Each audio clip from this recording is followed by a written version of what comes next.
madude kuyatoa wanatoka 400,000. Kwa hiyo toeni 400,000. Yule bibi ndo akatueleza kila kitu, akasema Tazi sio mganga na wagonjwa wengi huwa wakienda kwake anawashindwa anawaleta kwangu. Mimi mke wake ndo nilimpa hayo majini alionayo. Majini alionayo ni ya mke wake. Unaona? Nililia kilio sana, lakini kilio changu akikwenda bure. Ndani ya mwezi mmoja ndio akapata ile sekeseke ile, na bado atapata sekeseke nyingi zaidi. Kwa sababu usimtapeli maskini alafu ana matatizo, akikosa hata sindano anaikumbuka ile pesa. Yaani bora mtapeli tajiri atasahau. Kwa hiyo kama nyau mpige jini la mkundu huyo, ashindwe kunya. Limeisha hilo mama. Yule mambo ni kimya. Mambo ni kimya. Ni mshenzi, alafu hana huruma, alafu ana kauli chafu sana. Yaani hana ile kauli ya ubinadamu, hana. Ni kweli. Na bado hapo chakula kununua kwenye kantini yake ya mke wake. Sijui nini, yani kila kitu, yani yuko kimane zaidi. Mimi nasema hata wanamtetea, hata yule mama anayemtetea pale, sijui zile toa picha, huyo hajui, hajawahi kupiga changalama. Yule mtu wake wa karibu ndo walikuwa wote. Yule ni mtu wake, ndo maana nimesema yeye si anasema na bastola anataka kutuua na amezaminia, basi kama bastola alipewa kwa ajili ya kujitamba nayo barabarani na kutaka kutuangamiza, basi tutamuita atuonyeshe hiyo bastola vizuri. Yaani mimi kwanza nimekuja kushangaa ametokaje huko jela. Yaani leo ndio namuona kwenye hiyo sekeseke. Hayo yote tutayafukua, makaburi yote tutayafukua hayo. Yaani ndio hivyo, ya kwangu ndio hayo kwa kweli. Huyo kaka yani ni balaa. Na washangapo watu wanaoandika sijui nini wanamtetea. Hajawahi kuwapiga. Waende kwake wakasikie. Hawajui hao. Wao wanafikiri mimi natetea, unafikiri mimi nakuaga mgomvi. Mimi sio mgomvi. Mimi ukimwona paka mtu nagombana naye, basi ujue yani huyo mtu ana jambo huyo.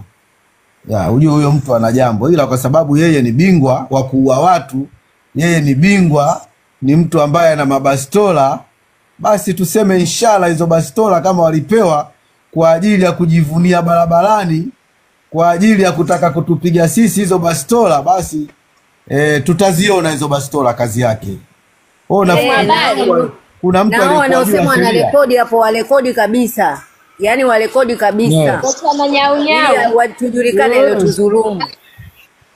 Unakuta uliza alikudhulumu kwani alikuita. Sasa mtu ukiwa na matatizo si unaenda unahangaika kwa mtu anasema anaweza. Naam bwana. Haya msikilize huyo anaongea. Pole, naona umechezea kichapo cha mbwa mwitu. Sana nimepigwa KO. Naona umechezea kichapo cha mbwa mwitu, sijategemea ndugu yangu. Umechezea KO. Kasema sema Yesu. Mmoja hatari sana. Mimi sikutaja Yesu bwana. Mimi sio Mkristo. Naona kaita Yesu. Hiyo Yesu ya kwako. Ulitaja Yesu. Yesu. Yesu akamleta mlinzi.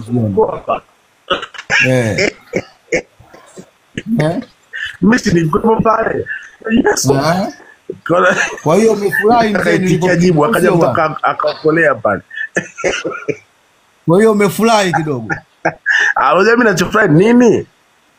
Unajua mimi nachofurahi nini? Unajua nachofurahi nini? Wangu wengi. Afu zangazana ungempiga hata upofu pale kijana. Kwani yeye maneno hana, mbona alishindwa kunipiga upofu? Mbona yeye alishindwa kunipiga upofu? Alitumia ngumi. Mungu ataka pale umpige ne. Nasikia sasa. Yeye ataka pale umpige hata ukilema chapa. Basi bwana. Kwani mganga mkubwa anayesema waganga wote sisi tuko chini yake, yeye ndo anayenipa dawa. Si ndo anasemaga mimi ndo ananipa dawa? Sasa kama ananipa dawa, kwa nini anashinda kufanya dawa zake? Sasa mimi nashinda kuelewa pale ingekuwa ni vita ya kiroho, lakini kwa watu mnatumia mikono. Wewe bwana wewe. Haya bwana, tumekusikia mzee. Kitu bwana. Ufanye kitu.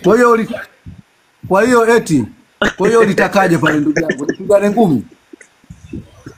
Kwa hiyo hata nilipokaa kimya hujalizika, ulitaka nitukane, ulitaka nipigane au ulitakaje mzee? Pale usingeweza kuongea kwa sababu mwenyewe kwanza ni mrefu kwenda hewani. Yaani pale usingeweza kuongea chochote kwa sababu mambo mwenyewe kaenda hewani. Alafu stamina anayo. Punch anajua. Wewe pale usikiliza basi nikwambie ndugu yangu. Mwamba, sikiliza basi Mwamba. Mwamba. Sikiliza basi Mwamba. Katika hii dunia hakuna mwamba ndugu yangu. Sasa wewe ukitaka kujua kuna mwamba. Wewe ukitaka kujua kuna mwamba. Sisi wewe bwana tuongee mambo. Acha tuongee vitu vya maana bwana. Wewe naona umekuja kiushindani ndugu yangu. Haya bwana, yule mwamba. Mshushe tuongee mambo ya muhimu, mshushe bwana. Kuna mambo mengi dokta kuongea bwana, wewe mshushe hilo chao. Kuongea nini sije? Hata anachokiongea anataka ushindani. Shem. Hajui sheria, anataka ushindani. Niambie Shem. Dr. Manyaunyau. Mimi kwanza huyu wenyewe nikamwambia, mimi kwanza huwezi kunishusha brand yangu. Yeye lengo lake alijua labda atanipoteza. Ndio kweli kabisa shemeji yangu. Ukitaka kunishusha brand uniloge.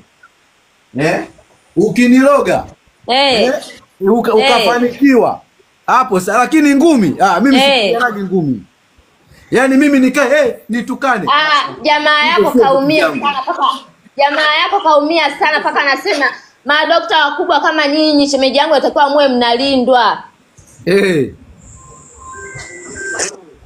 Shemeji yangu wewe ni mtu mkubwa, inatakiwa brand yako shemeji yangu unasimama na mabodyguard wako pembeni hapo wanakulinda. Bana mimi na yaani makiadi kaumia sana. Yaani hapana niambia yani ingekuwa yani na moto ndio kwanza yani moto ndio kwanza umechechewa. Kwa ndio hivyo shemeji yangu, wewe unalindwa bwana, wewe ni mtu mkubwa sana. Huwezi kutembea hivyo shemeji yangu. Kwa hiyo atakopa utafuta hata watu wawili wa kukulinda shemeji yangu bwana, kwa sababu mimi siwezi kukaa eti kulindwa. Mimi ni mganga wa asili. Ndio maana mtu akifanya matukio yake mimi namwacha. Ila yeye mwenyewe atafurahia show. Aisee shemeji yangu pole sana bwana.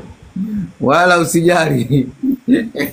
Yaani makiadi hapa yani kaumia. Vipigo wenyewe unasitukiza mtu. Vipigo unasitukiza mtu. Vipigo gani hivyo? Mtu anaujiwa. Huo sio wanaume.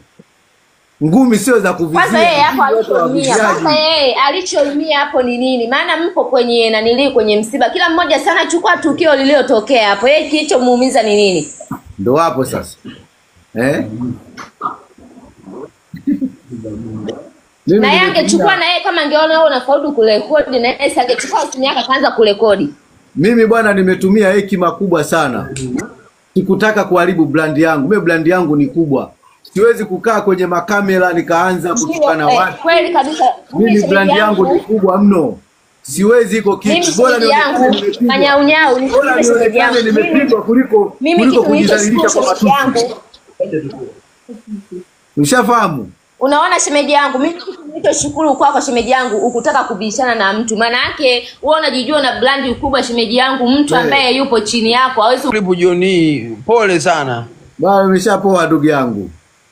Lakini si unajua maneno mengi hayafai. Na mimi bwana kiko hapa. Wewe si umeniona? Sikutaka vita, sikutaka kurudishia, sikutaka kokota mchanga, sikutaka kokota jiwe. Kuku wako mwenyewe umshikie manati ya nini? Kweli. Eti kampa mume takoma. Bana.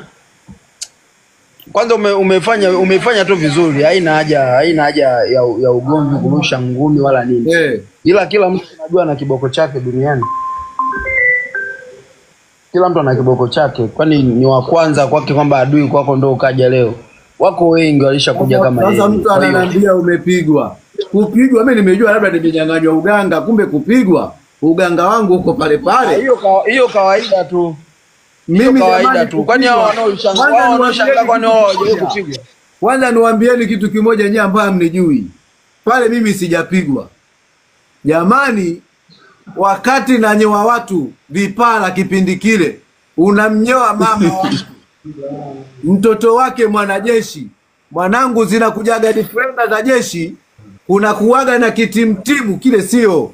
Sisi hivyo vitu tushavizoea waganga. Hayo ni ya kawaida. Vibaya ningepigwa na mteja, nimemdhulumu, lakini nimepigwa na tapeli. Ah. Sasa wewe Sasa tu watu kuvamia, unajua pigwa, tumeona kuna kupigwa na kuvamiwa. Mimi sijapigwa, mimi nimevamiwa. Mimi nimevamiwa, sikupigwa. Ningetaka kupigana. Kwani wao wanataka nini? Yaani kama labda saa umepigwa, wao wanataka nini? Ananiambia umeenda polisi. Polisi muhimu. Si ana bastola? Polisi muhimu. Polisi kwenda hiyo muhimu. Kupigwa jamani, mbona kawaida jamani? Kupigwa mnashangaa jamani, kupigwa. Yaani swala la polisi hilo alikwepeki. Hilo muhimu. Yaani hilo kwanza ndio namba 1 la kwanza. Yaani hilo alikwepeki. Sisi tunaongea na sheria. Hatuongeagi, sisi hatupiganagi, sisi tunapigana na sheria. Sasa wewe kama una bastola, unataka kutupiga hadharani, tulia. Sisi tunaenda kwa sheria. Ya hilo swala la polisi, hilo halipingiki hilo. Hilo lazima liwe. Yaani hilo msingi hapo dokta ni kufungulia kesi tu ya ndani. Yaani hilo halipingiki. Tulieni. Cha msingi hapo ni kumfungulia kesi ya kae ndani tu hapo dokta. Anakwambia eti nijifunze ngumi jamani. Watu wote wanafikiria wakiwa wanapigana ngumi ndio wanapigana ovyo ovyo. Bondia yule pale yule. Kampiga yule mtoto ndugu yangu Mwakinyo, watu wote mmekwenda kumuona Mwakinyo hafai. Watu wote, Mwakinyo hafai, Mwakinyo hafai. Mwakinyo hafai. Wewe nini bwana wewe?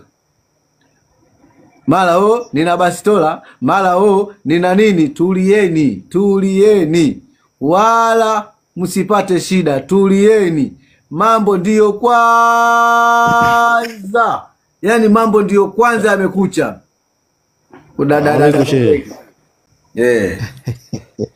Unapotaka kumdhalilisha mzee, basi ujue hapo litakukosti. Umri wako sio kupigana bwana. Sana. Huko ushatoka huko. Unajua kuna kitu kimoja katika uganga, mimi mwalimu wangu aliniambia mheshimu sana mtu ambaye amekutangulia. Ni kweli. Yaani mheshimu sana, kwa sababu sio mimi ukaniona babako, hata yule kutangulia kiuganga ni babako. Sasa unamdhihaki au unamdhalilisha, manake za sawa wananidhalilisha na mimi. Kwa hiyo tunatokana na kukosa hekima, busara na kutopata mafunzo ya uganga kwa wazee. Uzuri sio ngine tumekabidhiwa uganga kama vile tumekwa wali ndani. Kwa hiyo tuna taratibu na kanuni zetu. Ni kweli. Ambazo tunazo katika tiba. Ila binafsi kwa hilo tukio mimi sijapendezwa nalo sana kihivyo, sababu ni idhalilisha tasnia ya tiba. Mganga paka anafikia hatua ya kupigana ngumi ili apate umaarufu. Baada ya hapo mganga akachukua vipande, mwenyewe anajiona bonge la mjanja, akaenda kuviposti kule kwake ili apate attention. Sasa hajui kwamba ndio itamkosti zaidi, kwamba kumbe alikusudia. Anajaribia. Yaani unajua watu wasiojua sheria ndio, yaani tena ndio kaenda kuchukua kaenda kuweka kwake kabisa kwamba kweli mimi nimeposti. Kwa kweli mimi mwenyewe sijapenda. Yaani tena kaenda kuweka katika akaunti yake na kujisifu.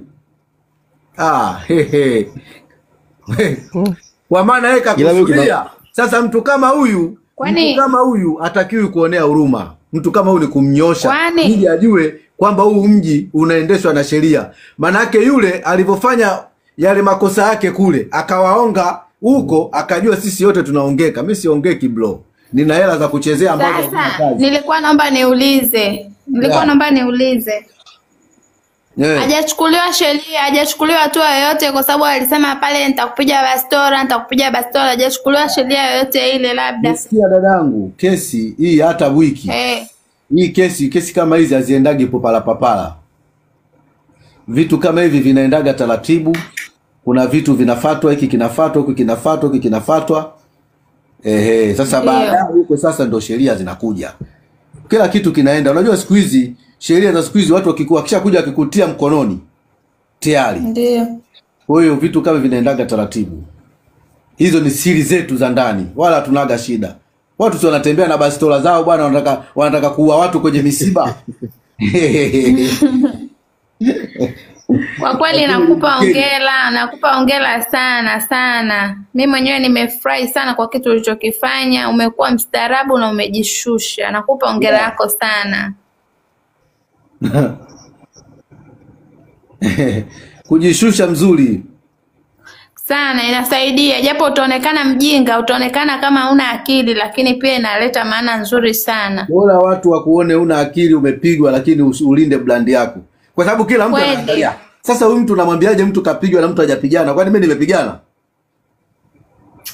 Nakupa hongera sana sana. Mimi siwezi kupigana ovyo ovyo, mimi nalinda brand hii nimeitoa mbali. Kweli, unaenda Ulaya huko, unaitwa sehemu nchi mbalimbali. Kweli. Wewe unataka mimi nianze kupigana? Sasa pale ningepigana, hapo sijapigana utaniambia nimepigwa. Je, ningepigana? Hapo sijapigana. Hongera sana. Watu wanakuja hapa kiushabiki wananiambia nimepigwa. Sasa mtu anapigana peke yake. Wewe utasema umenipiga? Anapigana peke yake. Unaambiwa jibu la mjinga ni kumkalia kimya. Jibu la mjinga ni kumkalia kimya, ndio jibu lake. Mimi sijapigana na mtu. Nimewambia mimi sipo kwa ajili ya kupigana. Mimi nipo mwenyewe kama mwenyewe. Sawa? Na wala sana. Kupigana. Tupigane kwa uchawi, sio kwa ngumi. Nitakupiga bastora hata kama zilikuwa ni picha, kwani watu wote walikuwa wanapiga picha pale. Unaambiwa mpumbavu mpe cheo. Kweli kabisa.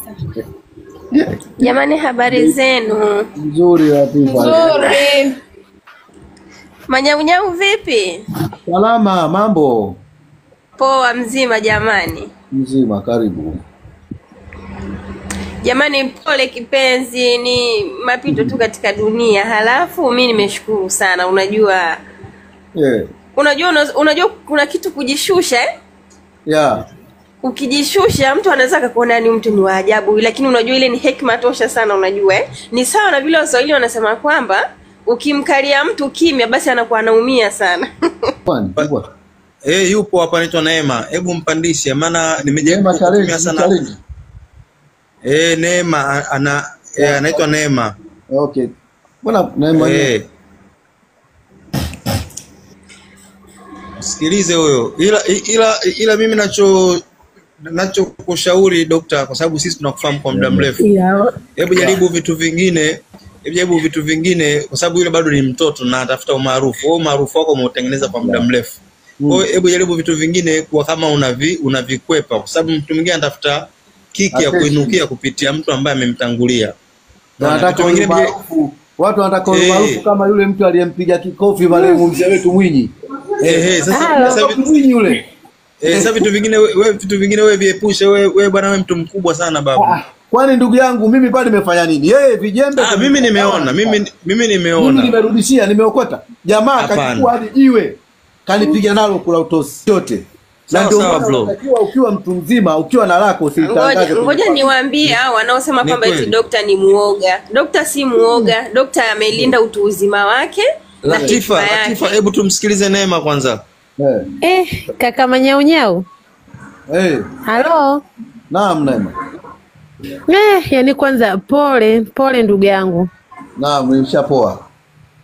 Bwana, mimi huyo Tazi huyo nilienda kwake. Nikamwambia mimi nina shida, kuna mtu namdai kama milioni 100, ananidhulumu. Akanambia njoo na pesa 500,000.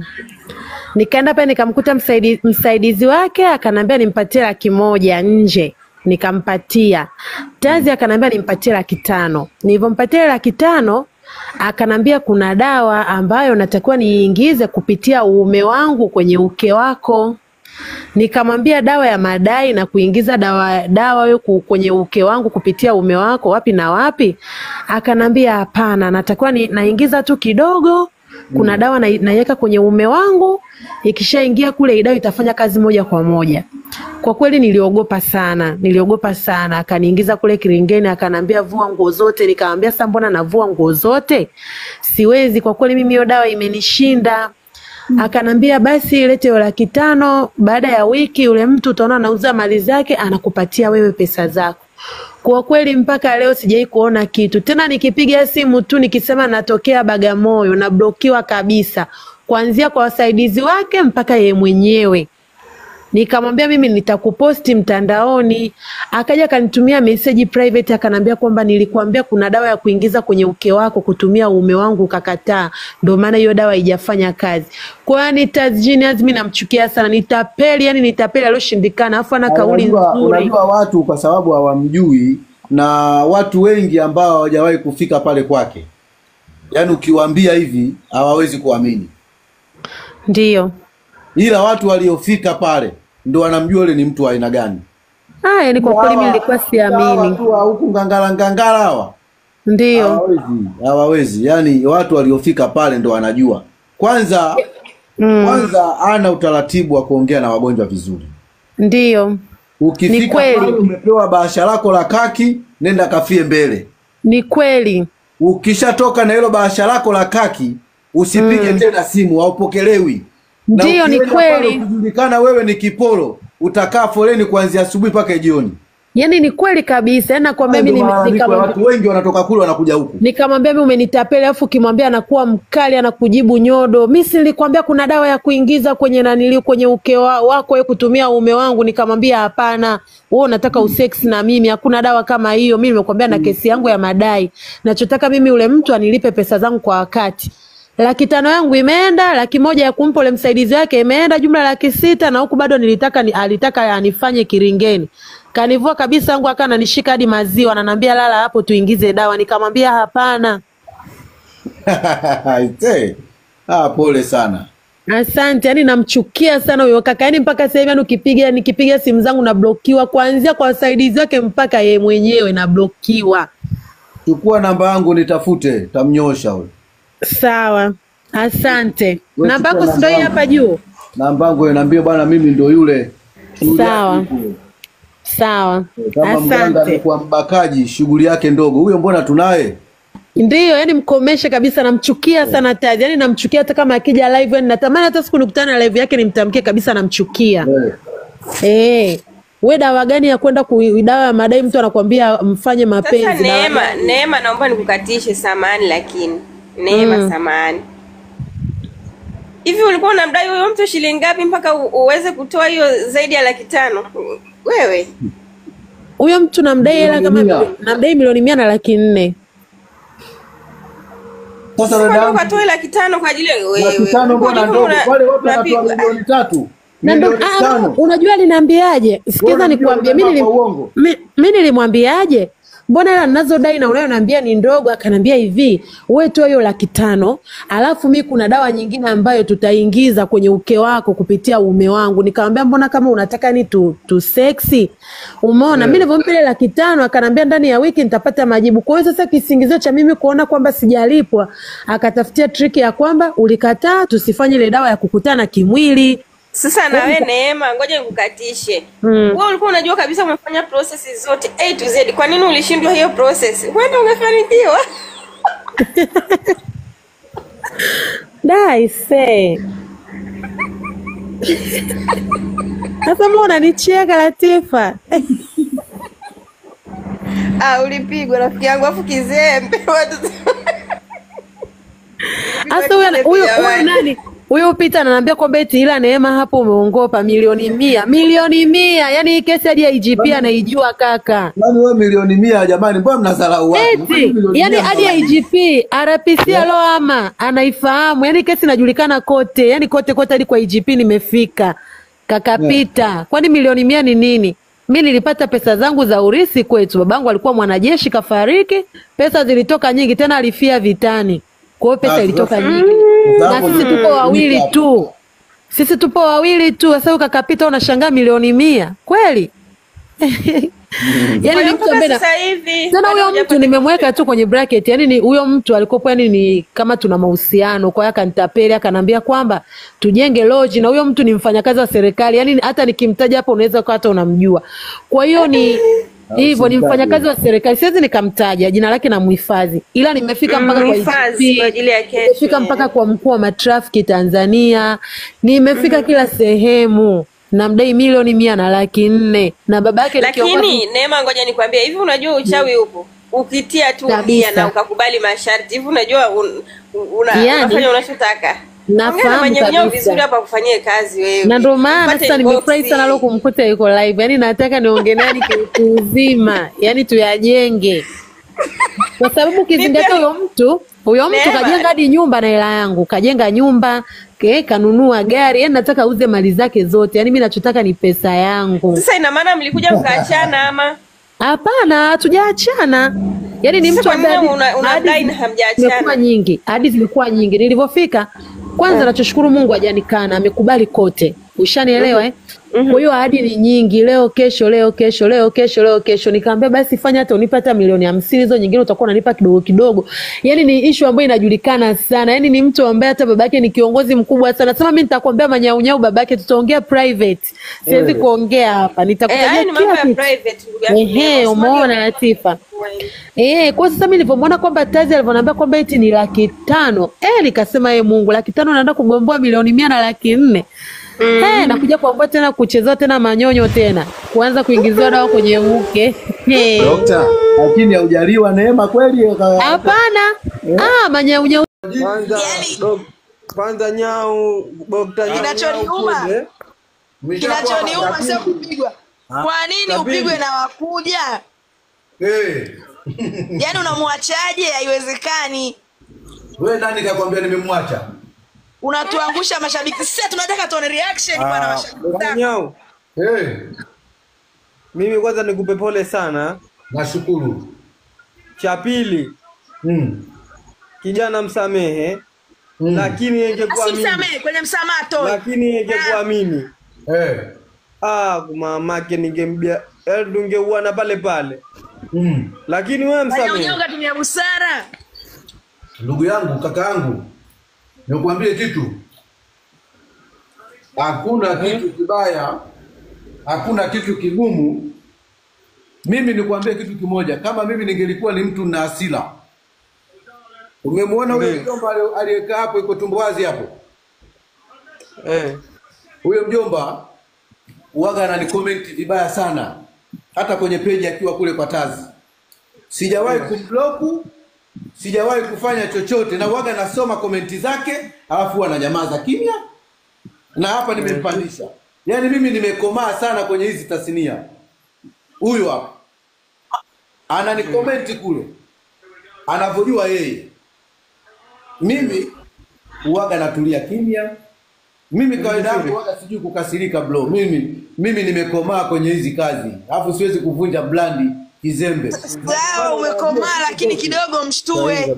Ataleta mazoea. Sasa ndio maana nimesemaje? Kwani yule mwanzo si alifanya hivyo hivyo? Kwani si nilimshtua akaja akaomba radhi? Sasa tulieni. Yajayo yanafurahisha. Tunataka tuombe mashabiki zako msamaha hadharani. Wala tusiongee sana, nyie tulieni. Tuko pamoja. Nyie tulieni. Tuko pamoja. Mimi nilitumia busara, kwani anakuwa kama sio mganga. Tuseme kitu kimoja, nguvu sina. Sawa, hata matusi sina. Kwani ningeshindwa kutukana mbele za watu pale?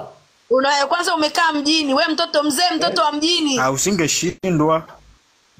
Uombe nani nimemtukana, lakini yeye kanitukana matusi yeye, basi tola yeye, sijui kwa mangu mimi, sijui mimi, yani yote povu linamtoka. Mimi nina povu lote linamtoka yeye. Na imani huko aliko saizi anajutia kwa nini alienda msibani. Povu. Sasa anakuwa kama sio mganga kwa sababu ana negative energy. Wewe hapo, mimi ukiniambia nichague mganga pale, nitakuchagua wewe kwa sababu wewe una negative energy pale. Yaani ulikuwa unaonekana kabisa yani. Na ndio inatakiwa mganga wewe hivyo. Sasa mganga unapiga makelele una paniki. Mimi bana kiongozi. Sasa sisi wagonjwa itakuwaje? Tukupa pole tu. Utawezaje kututibu sisi? Na hilo jambo mimi ninachokuomba ulikomeshe, sio jambo zuri kabisa. Huwezi kumdhalilisha mtu mbele za watu, umeona, ili usijui upate sijui nini. Kiufupi, Mganga mwenyewe jambo uzidi kulikomesha, na kila mtu asome kupitia wewe. Kwa hiyo asante sana kiongozi kwa kunipandisha, na hapa kwanza nataka nijitupe, nijilaze, nijigaregaze. Halafu cha pili, ushauri wa Dr. Janate ufai. Mimi bwana waga sio mtu wa hasira, mimi niko na watu wote. Mimi nimetumia Unaonekana umeonyesha wanaume. Wala sikutaka kutukana matusi kwenye msiba wa watu, mdomo mnao. Mbona nikiwaga TikTok hapa natukana? Lakini pale kuna msiba. Pale kuna ule watu wana majozi. Hatuwezi kwenda kuonyesha vitu kama vile pale kwenye msiba watu. Kwamba wewe ni mwamba. Ule ni ujinga, watu wana majozi.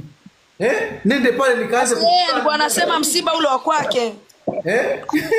Bwana anasema msiba wa kwake marehemu rafiki yake sana. Naona kosa lako. Bwana sisi shabiki zako kosa lako sana.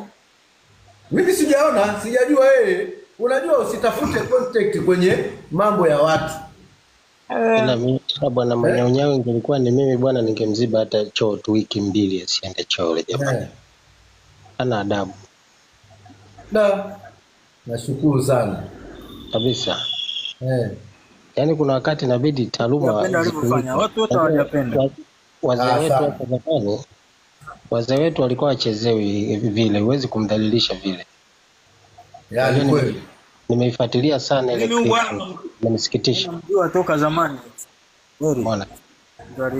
Watu wananiambia nimeshindwa kumzaba kibao ule ndio. Sasa pale ndo ningepigana na ule mwanamke, ndo ningeonekana sina akili kabisa. Mwanamke.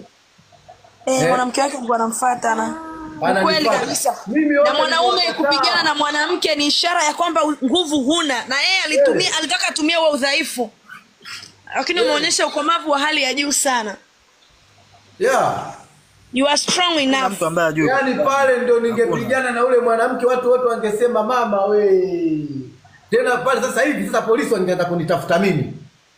Kweli kabisa, kwa sababu kwanza umeanza kumdhalilisha mwanamke, wala isingeonekana hivyo kwanza. Na ndio maana yule mwanamke alikuwa anakuja pale kishari. Kwanza pale kuna issue itakiwa kumshtaki yule jamaa kukutishia bastola wewe.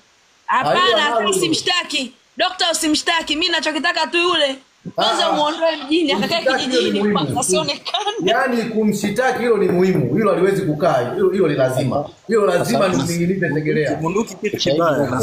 Bunduki. Na mtu katoka kuwa juzi tu hapa.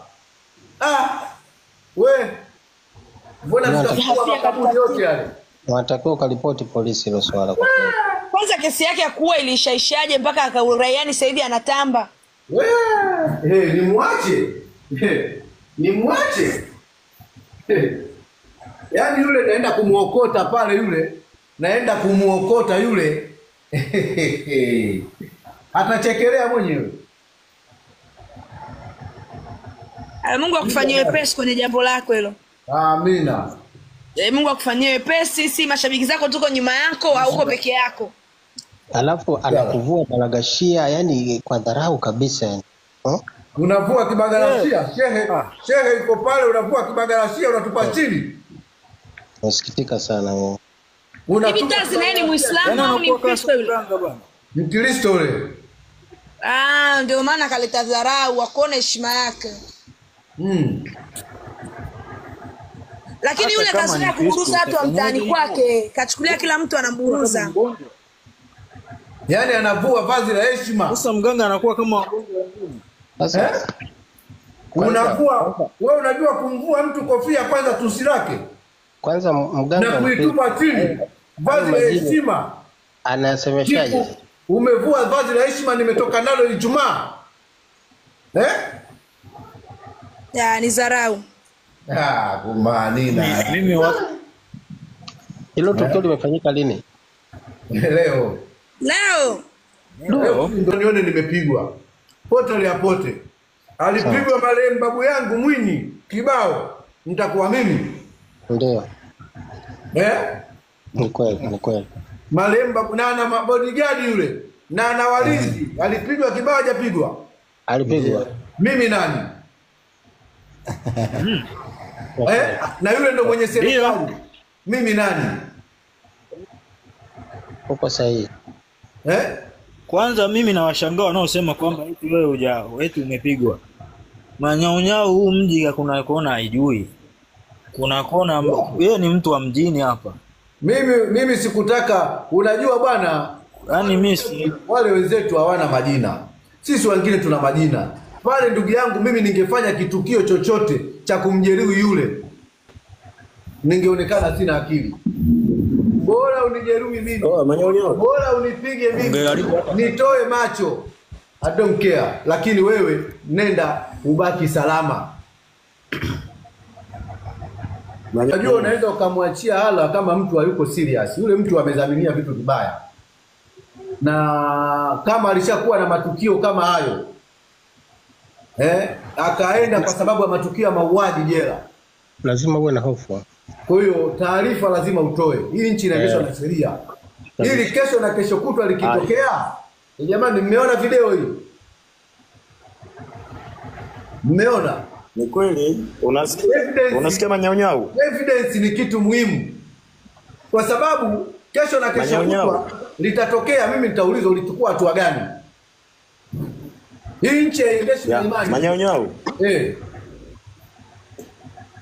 Yaani huko kote nilikuwa naelekea kwa sababu nimeona content nyingi za watu. Ila huko ndo nilikuwa naelekea. Unajua watu wana comment, watu wanaongea. Ila kifupi tu Amerikanyaga. Yaani ameakanyaga. Unajua punch imesikika kama ni kofi imemwachia. Na bado ile kauli ya kwamba nitakupiga risasi kosa la jinai sana. Umeona? Yaani na ni kweli lazima uchukue hatua kwa sababu usinge. Taarifa nilishatoa muda mrefu, hospitali nimeshakwenda, PFC nimeshajaza kila kitu, yani niko sawa. Kwa hiyo mengine yanaendelea chini kwa chini. Okay, shukrani. Ila pole sana. Kwa hiyo nasikia manyaunyao. Mimi kitu ninachomshangaa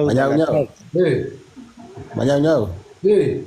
Usilete mchezo na yule mtu, yule ni kichaa, atakuua yule. Tutauana. Yaani fanya haraka sana kumfikisha mbele ya sheria. Yule shughuli imeisha.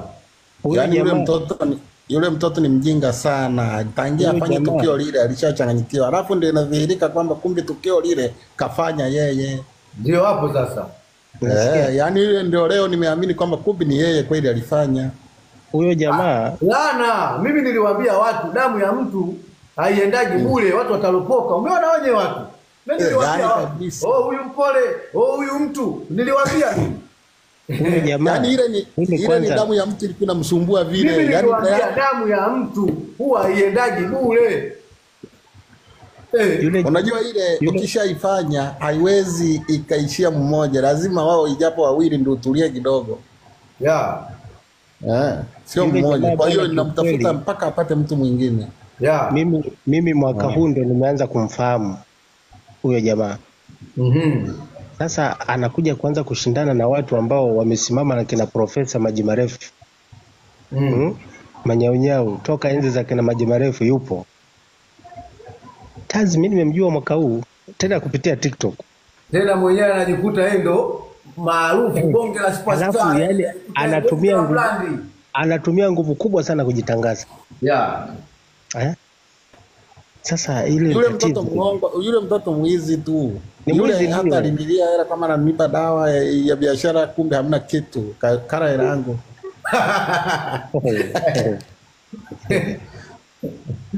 Yule ni muhuni. Yule mwizi. Yule tabiri kama matabiri mengine. Sasa mtu kaja juzi tu hapa. Alafu tu pia kimuonekano tu. Watu wanakwambia leo kimuonekano kiangalia. Leo yani unajua leo kuna watu unajua, sikiza niwaambie. Kuna watu unajua alijuaga mimi nimekufa. Lakini leo anajua kumbe Manyaunyau yupo. kuja tukamsachi. Kumbe manyaunyau yupo. Alafu anakuta mganga mwenyewe katulia, hajapigana, hajatukana. Kimya. Wewe huku ndo unatoa mapovu. Manyaunyau